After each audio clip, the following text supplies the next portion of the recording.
সূরা বাকারা 2 নম্বর পারা 2 নম্বর পৃষ্ঠা 155 নম্বর আয়াত আল্লাহ রাব্বুল আলামিন বলেন وَلَنَبْلُوَنَّكُمْ بِشَيْءٍ مِّنَ الْخَوْفِ وَالْجُوعِ وَنَقْصٍ مِّنَ الْأَمْوَالِ وَالْأَنفُسِ وَالثَّمَرَاتِ وَبَشِّرِ الصَّابِرِينَ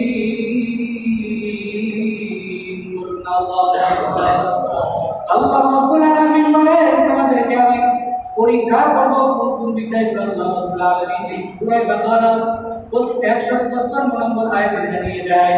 দুনিয়াতে আমরা দেখি আমাদের ছেলে সন্তান আমাদের মেয়েরা স্কুল কলেজ ইউনিভার্সিটিতে পরীক্ষা করে পড়ালেখা করার পর বার্ষিক অর্ধবার্ষিক একটা পরীক্ষা হয় না। বলতে দেখি স্কুল কলেজ ইউনিভার্সিটিতে যে পরীক্ষাগুলো হবে সেই প্রশ্নগুলো হবে সেই প্রশ্নগুলো কি আগে পাস করে দেওয়া হয় না গোপন রাখা হয়? বলে না স্কুল কলেজের প্রশ্নগুলো কি আগে পাস করে দেওয়া হয় না গোপন রাখা হয়? কেন?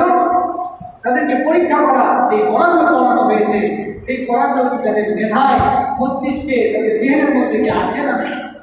তারা কি জ্ঞানটা অর্জন করতে পারছে কি না পারে না? এই জন্য পরীক্ষা করা হয়। কিন্তু আল্লাহ রাব্বুল আলামিন আমাদেরকে কি বিষয়ে পরীক্ষা করবে আগেই পাস করে দিয়েছেন। বলুন সুবহানাল্লাহ। কেন পাস করে দিলেন? কেন বলে দিলেন? আল্লাহ রাব্বুল আলামিন বলে দেওয়ার কারণ হলো দুনিয়ার মানুষ আমি তোমাদের কাউকে ফেল করাইতে চাই না, আমি তোমাদের কাউকে জাহান্নামে দিতে চাই না।